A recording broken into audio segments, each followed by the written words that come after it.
দেখলো না খেয়ে মরার তারে আমি লোকের বাড়ি কাজেই যাই। 5-7 বাড়ি তিনি সেখানে কাজ করে যা পান স্বামীকেও খাওয়ান, নিজেও খাওয়ান, কিন্তু স্বামীর গৃহে যেহেতু ভাগবত আছেন, গোবিন্দ আছেন, ওটা একটু সেবা দিয়ে প্রসাদ পায়।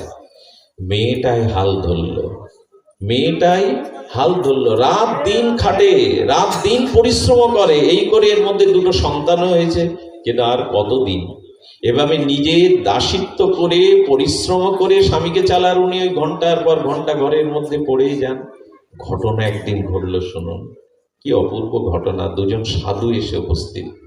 যখনই এসেছে তখনই তার গৃহে এক মুঠো দেওয়ার মতো কোনো প্রসাদাদি নেই। আর সাধু গরিবের, দেখুন আগেকার দিনে সাধুদের বলে কয়ে আসতে হতো না। ভারতবর্ষের এক সময় এমন ছিল, সাধু যে কোনো মুহূর্তে যে কোনো সময় আসলে সমাদর পেত, সাধুর পরিচর্যা, সাধুর সেবা পেত। এখন কিরকম জানেন, আমরা যদি কোথাও যাই, কি গো বাবা, আমি তো অমুক সপ্তাহে তোমাদের দিকে আসছি বাবা, অমুক সপ্তাহে যে আমি একটু মেয়ের বাড়ি যেতাম বাবা, বুঝতে পারছেন তো বর্তমান অবস্থাটা, বাবা আরো 1 মাস পরে যদি একটু আসতেন আমি একটু সেবাটাও করতে পারতাম, বাবা আমি তো থাকছি না।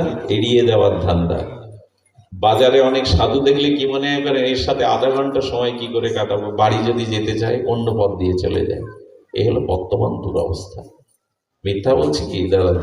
মিথ্যা বলছি কি না? এই জন্য আগেকার দিনে অতিথি বা সাধুদের একটা আলাদা সমাদর এখনো আছে, সকলের কাছে নয়, আমি সকলের জন্য বলছিলাম, ব্যতিক্রম আছে। তখন প্রায় তো আমরা এড়িয়ে যেতে চাই। তো কি হয়েছে, সাধু বাড়ি এলে মঙ্গল হয়। ওই যে সাধব হৃদয়ং মহং সাধুনাং হৃদয় স্থিত, গোবিন্দ বললেন দেখো আমার মালা বদল হয়ে গেছে। কার সাথে? সাধুর সাথে। সাধুর মনটা আমি নিয়েছি আর আমার মনটা, তার মানে সাধু বাড়ি গেল মানে ভগবান আর ভক্ত একসাথেই গেল। আমার মন সাধুকে দেওয়া, সাধু গৃহে আসা মানে ভগবান আর ভক্ত একসাথে আসা। আমি আমার হৃদয় বিনিময় করেছি, সাধুকে আমার হৃদয় দিয়ে দিয়েছি। এই জন্য যেদিন দুর্বাসা গেল, আমি তো মুনি, আমি তপস্বী, আমাকে কেন বাঁচাচ্ছেন না সুদর্শনের হাত থেকে? গোবিন্দ বললেন দেখো আমি বাঁচাতে পারবো না, কারণ আমার হৃদয় তো আমি অম্বরীশকেই দিয়ে দিয়েছি, তার হৃদয় আমি নিয়েছি। আরে তার কাছে যাও, সুদর্শন আমার কথা শুনবে না, আমার হৃদয় তো এখন সাধু হৃদয়। কত বড় কথা বললেন ভগবান। এই জন্য সাধু এলে অন্তত অস্বস্তি বোধ করবেন না। তবে আমার মতো সাধু গেলে তো এখন হাতি ঢোকে। এখন সাধু ঢোকা মানে বৈষ্ণবপদ বাবাজি বললেন ঘরে হাতি ঢোকা। বাবা গরম জল, নূতন কাপড়, নূতন বিছানা, আর 56 ব্যঞ্জন না হলে অন্তত 16 প্রকারের রান্না, ছানা। এটা কে বলুন তো পারে এগুলো?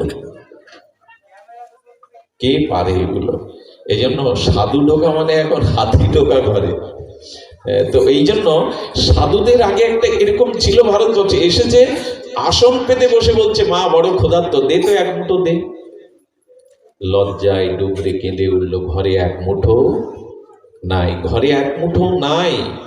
সাধু বুঝতে পেরে অনুভূতি সম্পন্ন, মা আরেকদিন আসবো মা, তুই কষ্ট পাস না, আমি বুঝেছি তোর ঘরে কিছু সংরক্ষিত নাই, আমি আরেকদিন আসবো মা, আজকে যাই, তুই মনে কষ্ট পাস না। ভীষণ কষ্ট পেয়ে কি করলো জানেন? কাঁদতে কাঁদতে উনি কাঁদতে কাঁদতে ঠাকুর ঘরে গিয়ে দেখে ভাগবত পাঠ করছে, চিৎকার করে উঠলেন। আজকে যেভাবে ক্রোধ করলেন, এদিকে ধ্যান দিন, যা পেছনে প্রলয় হোক, এদিকে ধ্যান দিন।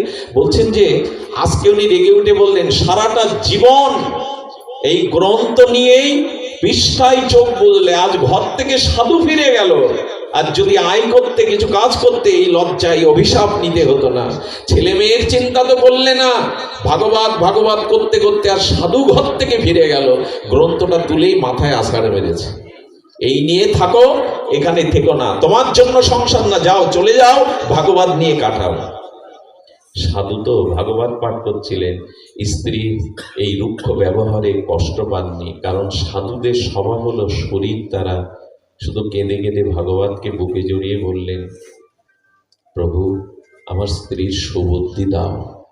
প্রভু সাধু ফিরে গেছে, তোমার কাছে তো কিছু চাইনি, অন্তত তার একটু মন শান্ত করো, তাকে একটু সুবুদ্ধি দান করো। বসে নদীর তীরে বসে বসে কাঁদছেন ভাগবতকে বুকে নিয়ে। শুনুন সেই ঘটনা। ভগবান নিজে সেই আচ্ছি মানে অত্যন্ত একটু কিশোর কিশোর উকি দিচ্ছে, কৌমার্য থেকে কিশোর উকি দিচ্ছে। কি করেছেন গোবিন্দ, একটা ঝুড়িটা লাল কাপড় দিয়ে আবৃত করে উনি ওই যে পীতবরণ আর কি অরিন্দম সুন্দর তার দিব্য জ্যোতিতে উনি এসে কড়া নাড়ছেন সেই ভাগবত পাঠকের স্ত্রীর দুয়ারে এসে। আহা, যেই কড়া নেড়েছেন খুলে দেওয়ার সাথে সাথে অনুমতি না, ভেতরে ঢুকেই ঝুড়িটা রেখে গেল। ব্রাহ্মণ হয়েছে, দাঁড়াও দাঁড়াও, আরে কে তুমি ঘরে ঢুকছো অনুমতি না নিয়ে? আর এটা কি রাখলে, এর মধ্যে কি আছে? ইশারা করে বললেন, আমি কথা বলতে বোবা। বলছেন আমি কথা বলতে পারি না। বলি কথা বলতে পারো না তুমি, কে কি দিয়ে যাচ্ছ? বললেন আমি লিখে দিচ্ছি, একটা কাগজ দেন। ইশারায় বলাতে কাগজে কি লিখলেন জানেন? লিখলেন আপনার যিনি স্বামী নামটা লিখলেন। সারা জীবন সে আমার ওখানে মজুরি খেটেছে, আমার বাড়িতে। এটা অনেকেই জানে না, মজুরি খেটেছে, কিন্তু কোনোদিন মজুরির মূল্য, দাম, জন খাটা মূল্য সে কোনোদিনই চাইনি। তাই সারা জীবন যে মজুরি খেটেছে তার মূল্যটা আজ আমি যেহেতু চাইনি, মাথায় করে বয়ে দিয়ে গেলাম, নিজের হস্তাক্ষর লিখে দিয়ে গোবিন্দ চলে গেলেন।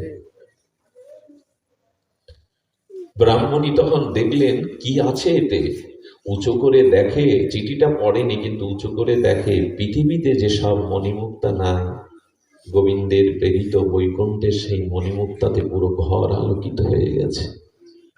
সামান্য একটু সোনা বিক্রি করে আলো সাজালো, প্রদীপ জ্বালালো, ঘরের ফুলময় করে শোভা করলো।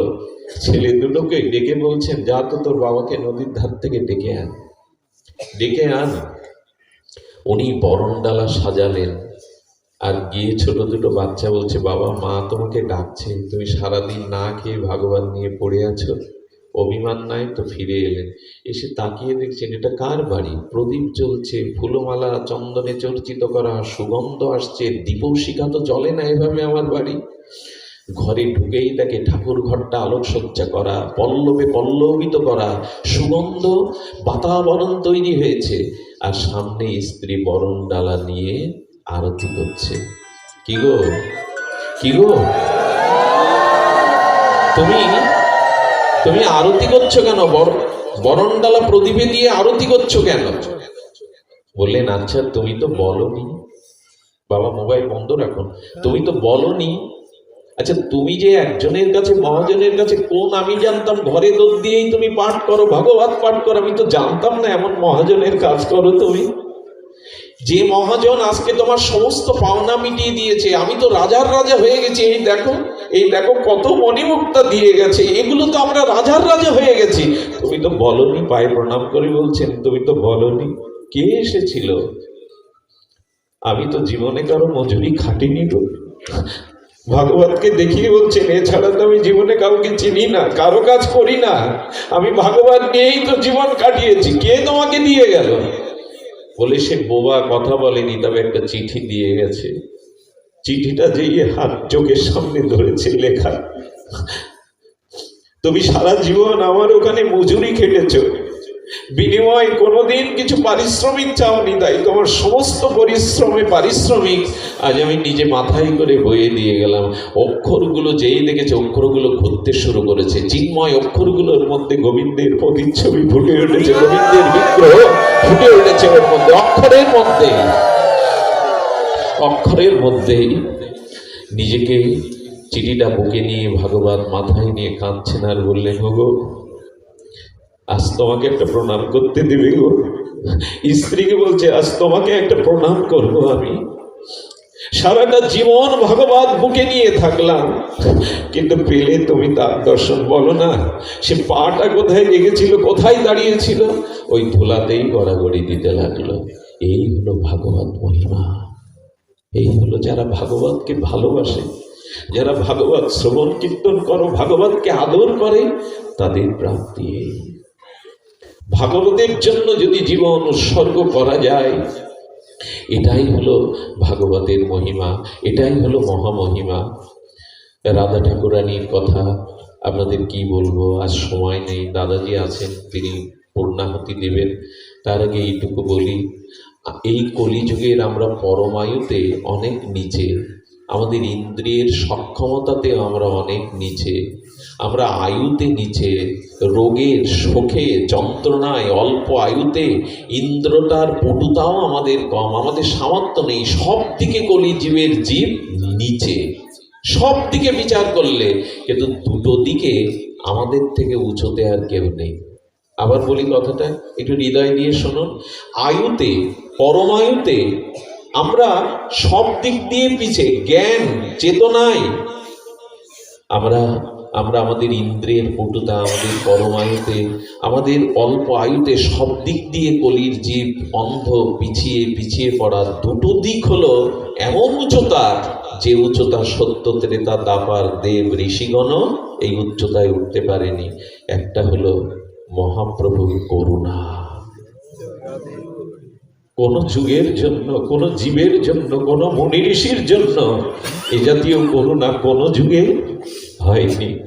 আর একটা হলো সাক্ষাৎ রাধারানীর দাসত্ব, সাক্ষাৎ রাধারানীর চরণ প্রাপ্তি। এই দুটো জিনিসে অন্যান্য যুগের থেকে জীব অনেক অনেক উপরে, অনেক ঊর্ধ্বে, অনেক ঊর্ধ্বে। এজন্য মহাপ্রভুর যে করুণা, মহাপ্রভুর যে কৃপা এবং রাধারানীর যে দাসত্ব, রাধারানীর চরণের যে কিঙ্করী ভাব, এইটি অন্য কোনো যুগের এত উচ্চতা আমাদের ছিল না। কিন্তু বাবা বললেন আমরা পেয়ে হারিয়ে ফেললাম, পেয়ে হারিয়ে ফেললাম। আমরা যদি এই উচ্চতাকে, এই মহান প্রাপ্তিকে একবার স্বীকার করতাম।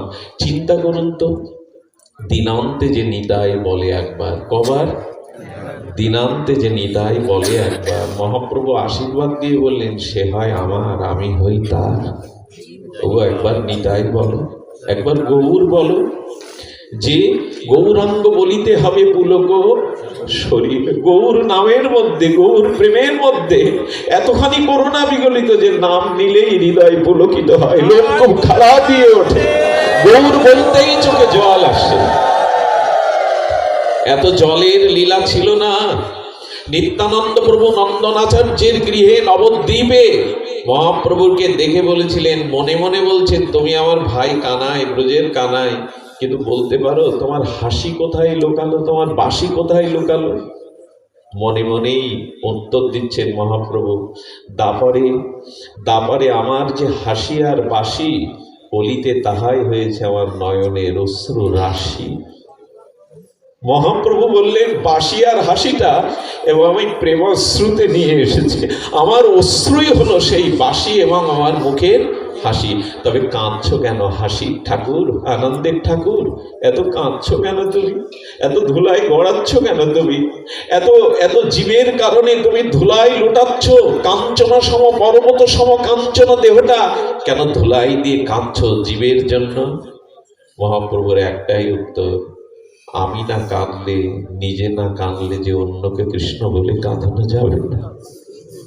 নিজে না কাঁদলে কি অন্যকে কাঁদানো যায়? আজ আনন্দের বিগ্রহ, সচ্চিদানন্দ বিগ্রহ মহাপ্রভু কাঁদছেন, কারণ আমি না কাঁদলে অন্যকে কৃষ্ণ বলে কাঁদাতে পারবো না। কোন ভগবানের এই দায় আছে? ভগবানের এই দায়টা কেন যে আমি না কাঁদলে? শুধু নিজে কাঁদলে হবে না বলে সবাইকে কাঁদালেন। বিষ্ণুপ্রিয়াকে কাঁদালেন, সচিমাকে কাঁদালেন, জগৎজীবকে কাঁদালেন। এই জন্য কান্নার ঠাকুরের একটু কান্না দিয়ে, চোখের জল দিয়ে উপাসনাটা ভুলতে বসেছি। জগৎকে হাসি খেলায় আনন্দে বেঁধে রয়েছি, চোখের জলের খুব প্রয়োজন। জানেন, কেউ যখন খুব শোক পায়, পুত্র হারা হলে, স্বামী হারা হলে, ডাক্তার এসে বলে উন্মাদ হয়ে যেতে পারে, ওকে কাঁদা, ওর বুকটা হালকা করো, নাহলে অতি শোকে ও পাথর হয়ে যেতে পারে। আমাদের মনে হয় আমাদের চিত্তে অনেক জন্মের জমানো কামনা বাসনা পাপ পাথর হয়ে আছে। শুধু দুপোটা গৌর বলে, নিতাই বলে কাঁদতে পারলেই, একটু প্রেমাশ্রু দিতে পারলেই বিগলিত হয়ে যাবে, বিগলিত হয়ে যাবে। আর কি চাই? আর চাই গোপী বিরহ, রাধারানীর বিরহ। রাধারানী প্রভাতে উঠেই দৌড় দিতেন, কৃষ্ণ কৃষ্ণ শ্যাম সুন্দর বলতে বলতে ধুলাই পড়ে গেলেন। দোলা থেকে যেই উঠেছে বলছে, ললিতা ললিতা এই দেখ কৃষ্ণচন্দ্র এসেছে, আমার শ্যামসুন্দর এসেছে। বুড়ো আঙুলটা ওপর করেছে, বুড়ো আঙুলটা ওপর করে বলছেন, এই দেখ আমার চন্দ্র নখাগ্রের মধ্যে কৃষ্ণচন্দ্র উদয় হয়েছে, এই দেখ কৃষ্ণ এসেছে, বলে বুকে জড়িয়ে ধরছে আঙুলটা। এই হলো রাধারানীর বিরহ, রাধারানীর বিরহ।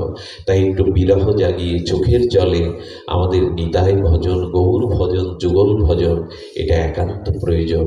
এর মধ্যে দিয়েই আমরা করুণাময়ীর কৃপা পাব, আমরা শ্যাম সুন্দরের করুণা পাব, আমরা আমরা আমরা যে প্রেম, সেই প্রেম পাব। দরকার একটু ব্যাকুলতা, দরকার একটু বিরহ। আর আপনাদের অত্যাচার করা উচিত হবে না। কিন্তু যিনি অনুষ্ঠানটা দিচ্ছেন, আমি তার সৌভাগ্য দেখে কি বলবো বলুন তো। 6 মাস ধরে কত আবেদন, কত নিবেদন, কত পরিশ্রম, কত পরিকল্পনা। কিরকম জানেন, একটা পাখি যখন বিভিন্ন জায়গা থেকে খড়কুটো এনে একটা বাসা তৈরি করে, ও তেমনি 6 মাস ধরে ওই খড়কুটো জোগাড় করতে করতে একটা বাসা করেছে। একটু পরে কি হবে জানেন, ঝড় এসে যখন বাসাটা ভেঙে যায়, পাখিটা চিৎকার করে বেদনার স্বরে কাঁদতে থাকে। 2 ঘন্টা পর ওর সেই অবস্থা হবে। কত কোটি জন্মের ভাগ্য থাকলে আপনাদের মতো ভক্তের পাদ ধুলো পড়ে, শ্রী গুরু মহারাজের আগমন হয়, এর সেই বাসাটা ভেঙে যেতে বসেছে। সেই বাসাটা কিছুক্ষণ পর ভেঙে যাবে। আমি তাকে বলবো, এই বাসা আপাতত ভাঙুক, কিন্তু এই বাসাটা হৃদয়ে বাসা বাঁধুক। ভক্তের চরণ ভাগবতকে হৃদয়ে বাসা বাঁধুক। সবার উঠবেন না, 5টা মিনিট আমি আপনাদের কাছে একটু দাবি করে ভিক্ষা করব। কারণ যিনি ভাগবতের সম্মানে নিচে বসে আছেন, তিনি আমাদের দেবতা গোকুলানন্দ পাটবাড়ির উত্তর পুরুষ, সঙ্গীতজ্ঞ এবং ভাগবত রসজ্ঞ, যিনি অনেক মহতের কৃপা পেয়েছেন। উনি আজকে ভাগবতের পূর্ণাহতি দিচ্ছেন। হোম করলে তো একটা পূর্ণাহতি দিতে হয়, তো তিনি ভাগবতের পূর্ণাহতি দিচ্ছেন। শিব চতুর্দশী সম্পর্কে বাবা আমাকে ভাত দিয়েছিল, আমি ট্রান্সফার করে দাদাকে দিয়ে যাচ্ছি। উনি শিব চতুর্দশী, আমি এরপরে আর অন্য কথা ঠিক বলবার মতো আমার হৃদয়ের ভাবনা নেই। জয় শ্রী গুরু প্রেমানন্দে। দাদাজি এখন আসছেন, 2টি কথা আপনাদের মাঝে পূর্ণাহতি দিচ্ছেন।